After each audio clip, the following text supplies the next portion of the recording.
আসছে হযরত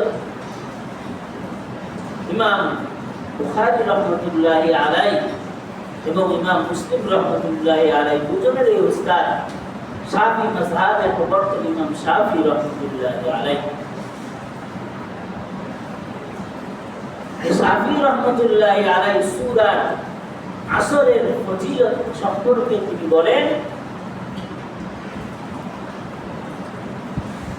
হযরত ইমাম শাফিঈ রাহমাতুল্লাহি আলাইহি সূরাতুল আসরের ফজিলত বর্ণনা করতে গিয়ে বলেন, আল্লাহ রাব্বুল আলামিন সূরা আসর বান্দার উপরে নাযিল করেছেন।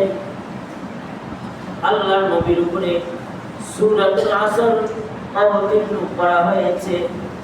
এই সূরার ফজিলত এত বেশি, এত মর্যাদা, আল্লাহ পাক রব্বুল আলামিন 114টা সূরা নাযিল না করে শুধুমাত্র যদি সূরাতুল আসর বান্দাদের উপরে আল্লাহ পাক রব্বুল আলামিন নবীর মাধ্যমে যে সূরাতুল আসর বান্দা পর্যন্ত পৌঁছেছেন, নবীর উপরে সূরাতুল আসর অবতীর্ণ করেছেন, এই একটা মাত্র সূরাতুল আসর, এই একটা আয়াত বান্দার জান্নাতে যাওয়ার জন্য যথেষ্ট হয়ে যেত। সুবহানাল্লাহ।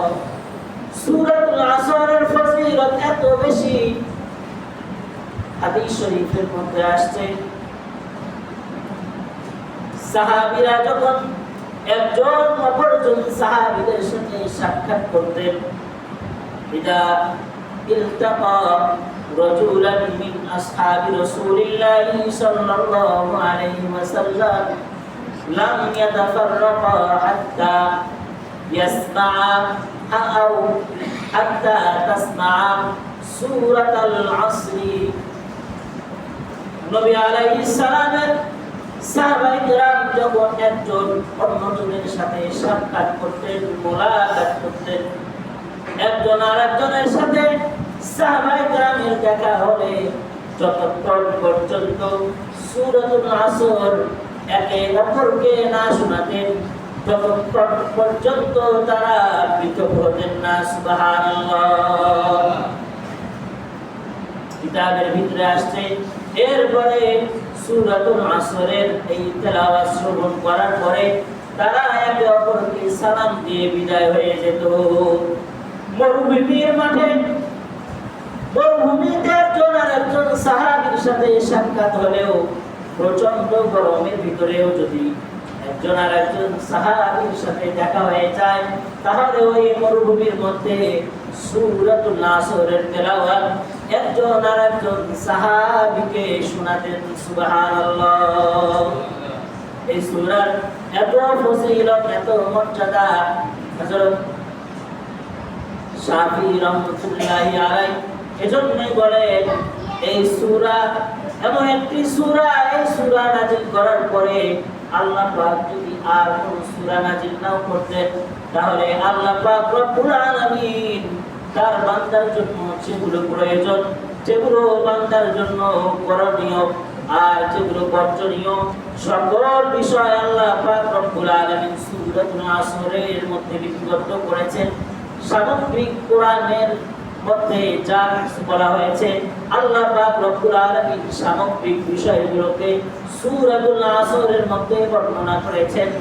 এজন্য সূরাতুল আসর অবতীর্ণ হওয়ার পরে আর কোন সূরা যদি আল্লাহ তাআলা নাযিল না করতেন, তাহলে সকল বান্দার জন্য যথেষ্ট হয়ে যেত। আওয়াজ দিয়ে বলি সুবহানাল্লাহ।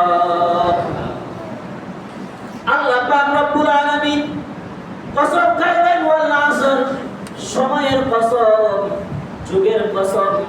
আল্লাহ পাক রব্বুল আলামিন বান্দাকে মহব্বত করে কসম খাইলেন।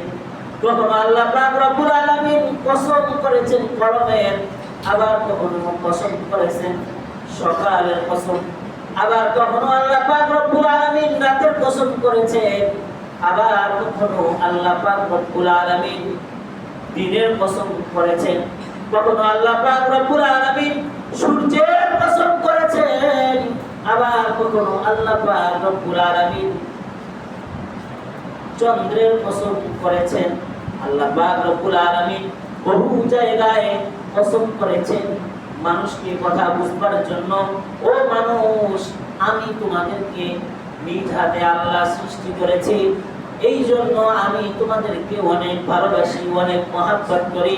এজন্য তোমরা যদি আমার কথাগুলো, আমার আদেশগুলো যা আমি আমার নবীর মাধ্যমে তোমাদের কাছে পৌঁছিয়েছি, আমার ওই নিষেধ যেগুলো তোমাদেরকে বারণ করা হয়েছে, এই নিষেধ যা আমি আমার নবীদের মাধ্যমে তোমাদের পর্যন্ত পৌঁছিয়েছি, এই আমার আদেশ আর নিষেধগুলো তোমরা যদি দুনিয়ার এই জীবনে, তোমাদের ব্যক্তি জীবন, পারিবারিক জীবন, সামাজিক জীবন, রাষ্ট্রীয় জীবনে বাস্তবায়ন করে দুনিয়া থেকে আমার কাছে আসতে পারো, আমি আল্লাহ তোমাদের জন্য চিরসুখের জান্নাত রেডি করে রেখেছি। সুবহানাল্লাহ।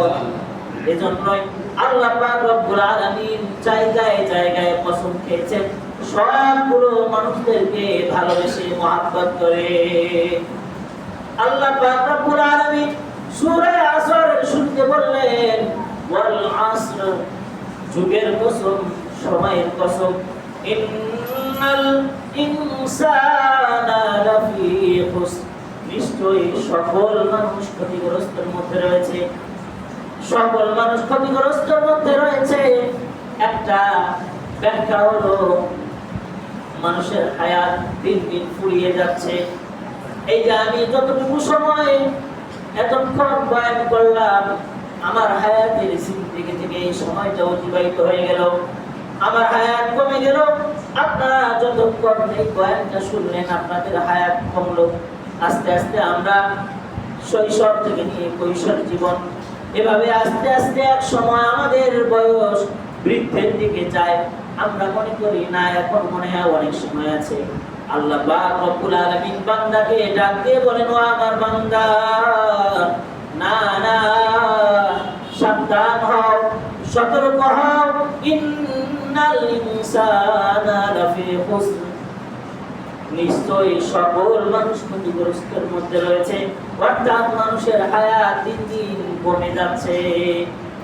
বাচ্চারও বয়স কমতেছে, বাচ্চার হায়াত ফুরিয়ে যাচ্ছে, প্রধানমন্ত্রীরও হায়াত ফুরিয়ে যাচ্ছে, ইমামের হায়াত ফুরিয়ে যাচ্ছে।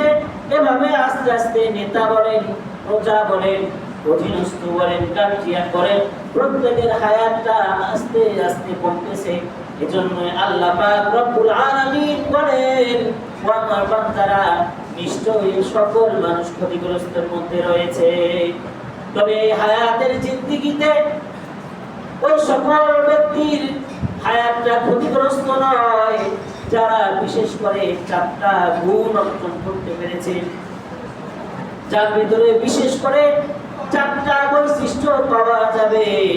ওই ব্যক্তির হায়াত, ওই ব্যক্তির এই জিন্দেগি, ওই ব্যক্তির এই জীবনটা ক্ষতির মধ্যে পড়বে না। আওয়াজ দিয়ে বলি সুবহানাল্লাহ। হায়াতের এই জিন্দেগি অনেক মূল্যায়ন করতে হবে। আল্লাহ পাক রব্বুল আলামিন এর জন্য সময়ের কসম করেছেন।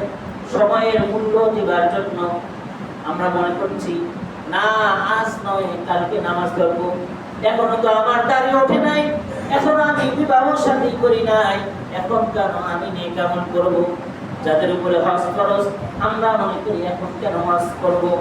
যখন বয়স হয়ে যাবে ওই সময় আমি হজে গিয়ে আল্লাহকে ডাকলেই মনে হয় আল্লাহ আমার কথা শুনবেন।